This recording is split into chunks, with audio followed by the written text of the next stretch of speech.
Hey. Back again with the gene keys. Gene key 62, the shadow of intellect. Okay, starts off basically as a paradox, right? That like you wouldn't normally see intellect as a shadow, but it is. Where the gene keys themselves represent the book of life, the 62nd gene key stands alone at the end as the index or glossary of all that has come before. The 62nd gene key contains layer upon layer of coded information about the meaning and purpose of the cosmos. At the deepest level, the 62nd gene key teaches you the holographic language of creation.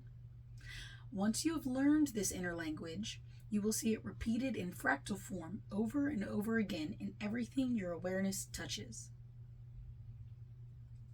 Which, I don't know, that's exactly how I describe things, it's like this fractal, this like kaleidoscope of images, and like that's the patterns that make up the world, and the everything. Many people, let me see. I'm going to hold it this far away. I'm going to see. Many people may be surprised to see the word intellect represented as one of the shadows. The language of the gene key holds true at all levels of frequency. And unlike human languages, it is not a language that can be learned and mastered via intellect alone. Dirty. Sorry. Okay, to master the language of creation, we have to embody it fully at every level, not just the intellectual level. However, in the modern world, intellect is generally regarded as a sought-after and admired human gift, rather than as something that might actually hamper human evolution. And it is.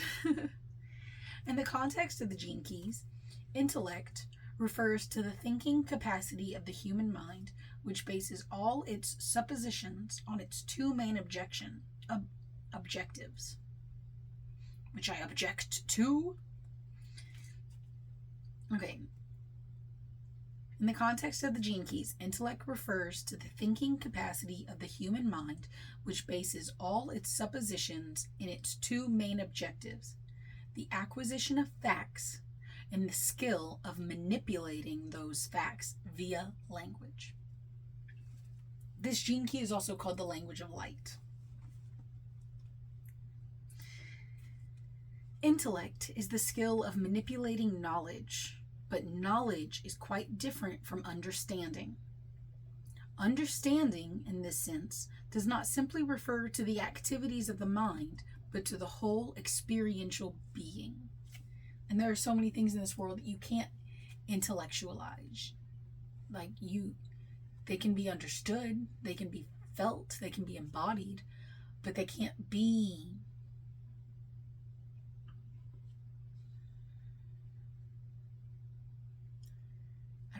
formatted by the mind. They can't be, It's a little warm.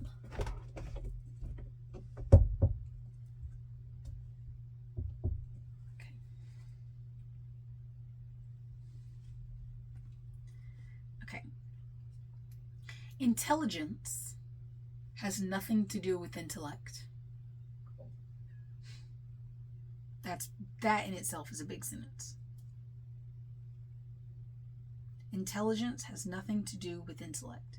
In fact, these two attributes are often, though not always, diametrically opposed to each other. Diametrically opposed. Which almost feels like two magnets to me that are like repelling each other. Generally speaking, the more intellectual you are, the less intelligence you use. In the context of the gene keys, intelligence is something that occurs without the use of the mind, although intelligence may use the mind as a means to transmit itself. So we use our intellect as a way to figure out how we can tactfully share our innate intelligence. Intellect is a wonderful quality if it is used correctly in the service of innate intelligence. Did I just say that? I didn't just read that. I think I just said that in my own word. Intelligence is one of the heart, whereas intellect is of the mind. The 60-second shadow is obsessed with facts, and facts are born of language and names. So yeah, just stating that like intellect is based on fact, it's based on data, it's based on something that you can validate, and you can literally collect data and facts and validate pretty much anything. Pretty much any side of anything can be intellectualized. Through the 60-second shadow of intellect, man tries to solve the mysteries of life through his intellect. In other words, through science.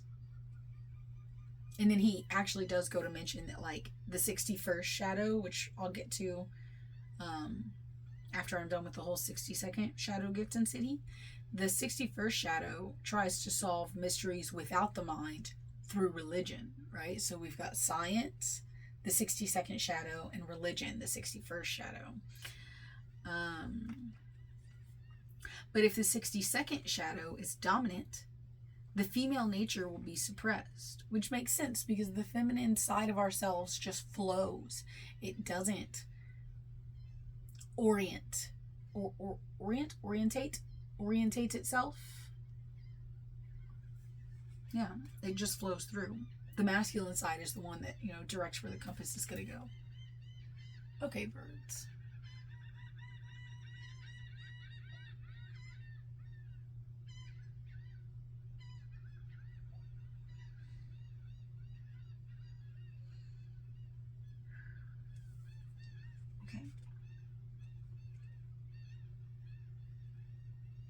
And if the 61st shadow is dominant, right, which we were just talking about, that like turning into religion basically, then the male nature is suppressed. Okay.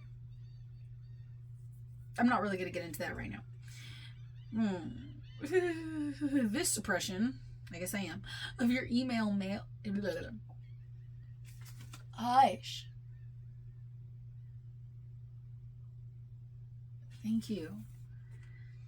This suppression of our inner male or female polarity is the main cause of disease on our planet, both at an individual level and at the collective level, right? They really have to do work in tandem inside of us.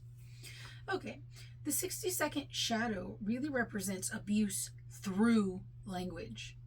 It is not we who abuse language, but language that abuses us. Language relies upon our frequency. Until we are able to step outside of this mental framework, we are controlled by language instead of being free to control it.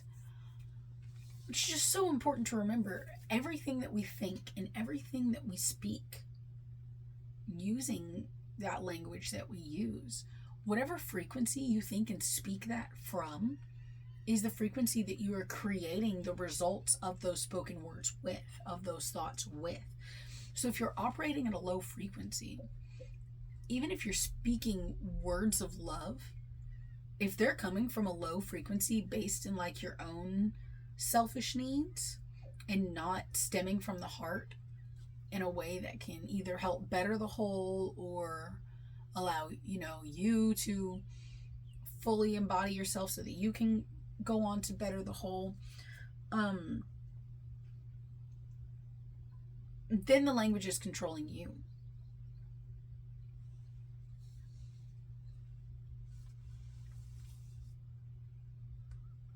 It's kind of like in manifesting. If you're manifesting from a selfish place, it's not, your outcome isn't going to be what you are hoping for.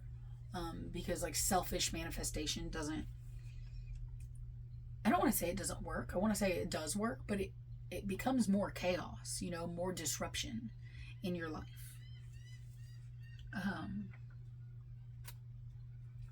And if we want to control language, then we just have to, I almost want to say, align ourselves, speak from the heart, align your throat and your heart, but like align it all.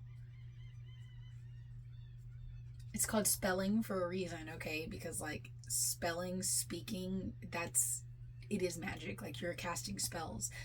Like thoughts are one thing, right? And you can like make your thoughts really strong and really powerful. But as soon as you speak something out loud, that really enhances stuff.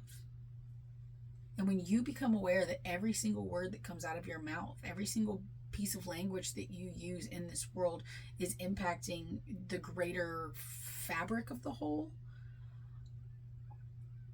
you start to be more in control of language rather than it, using you. You get to use language, again, to be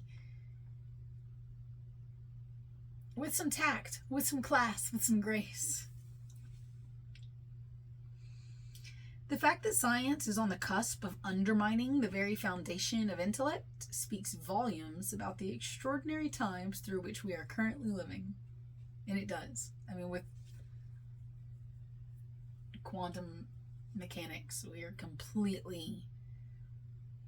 I keep talking about the glass ceiling, but we're completely breaking through the glass ceiling of what we thought was previously possible.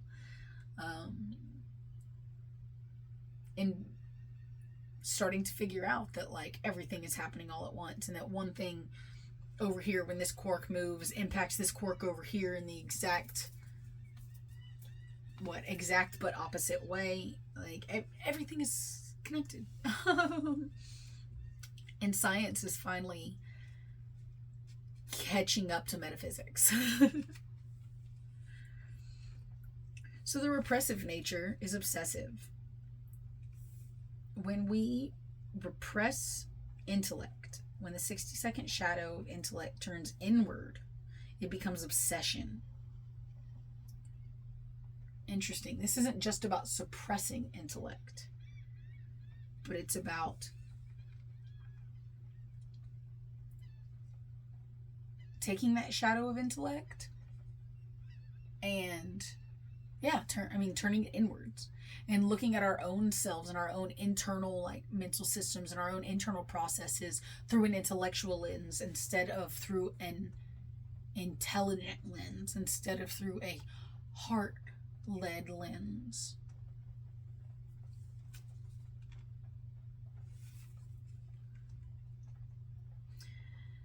Okay, so when this intellect turns inward, it becomes obsession. And these people become lost in the mundane world, living a life of endless details with little or no creative outlet for their life force.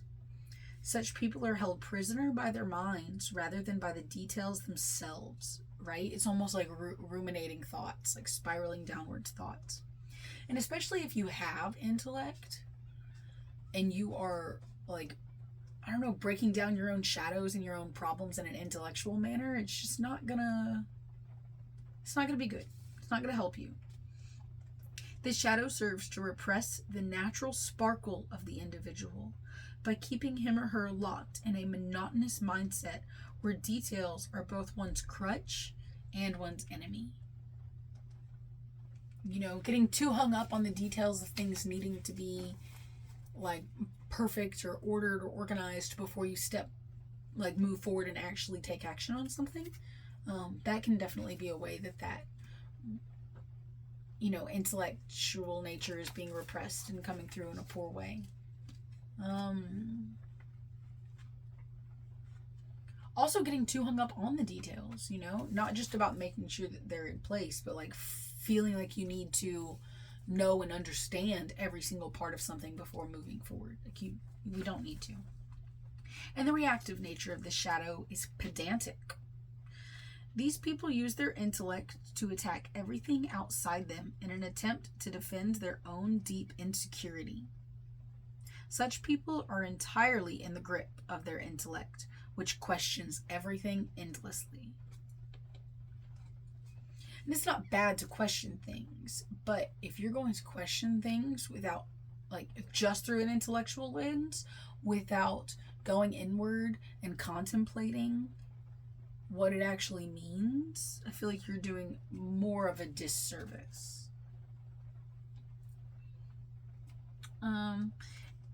Okay, so such people are entirely in the grip of their intellect, which questions everything endlessly, and in particular, delights in finding obscure details and facts that disprove and disempower others. So using your intellect to make yourself feel better, smarter, on a higher hierarchical level. Using it to put others down.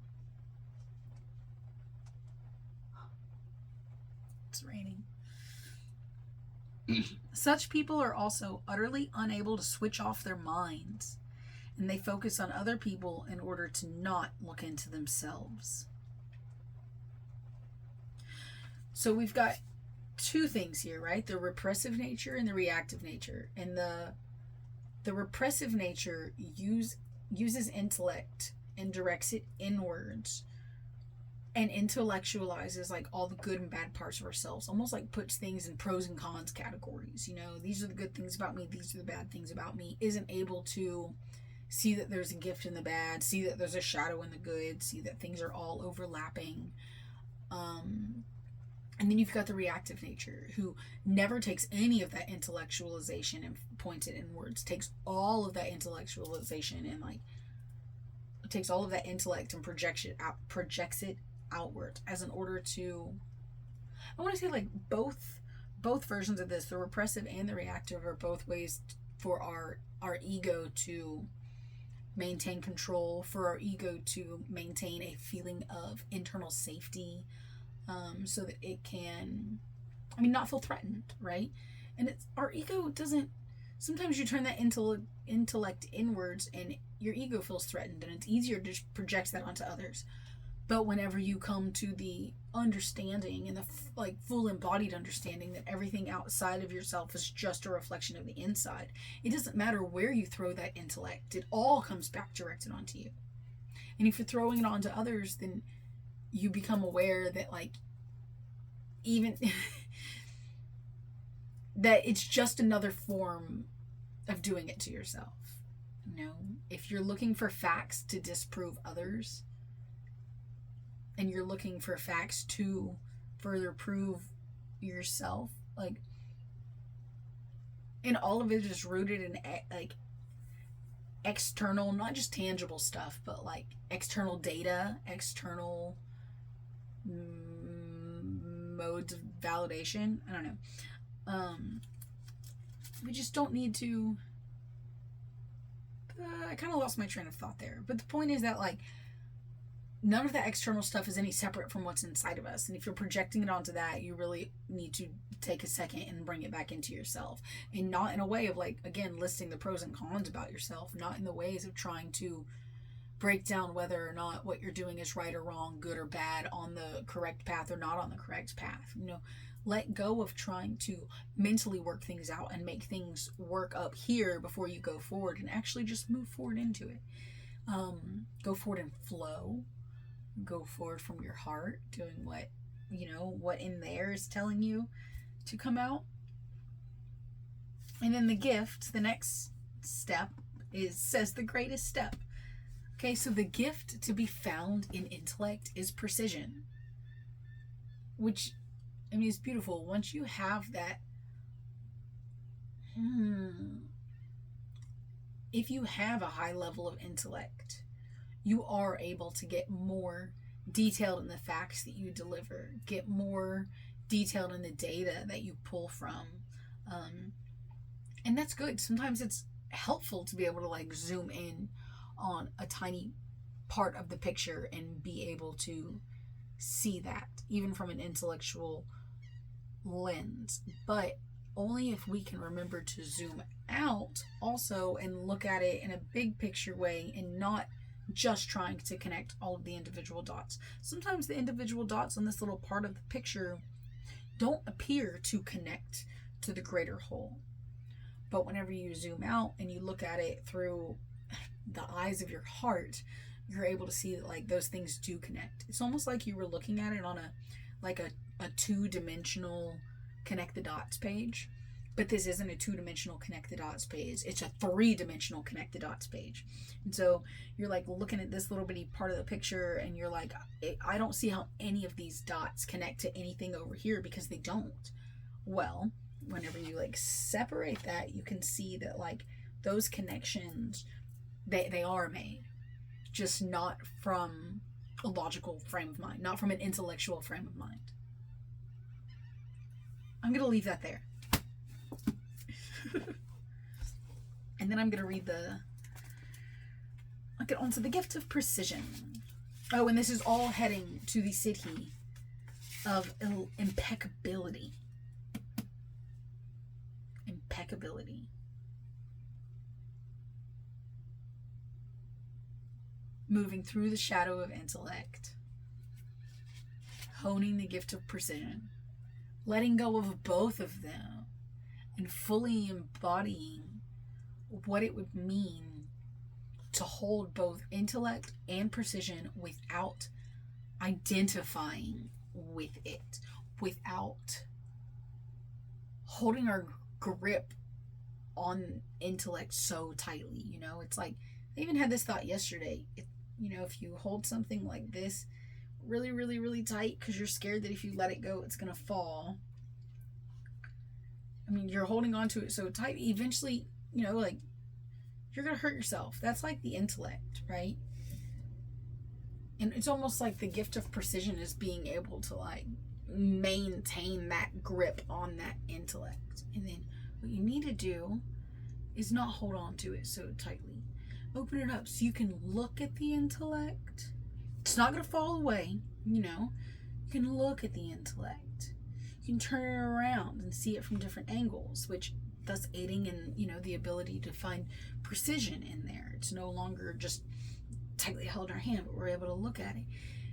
And then understanding that we can embody it. You can like take it into you and embody it. And that's impeccability. We'll get there. Okay. Thanks for joining.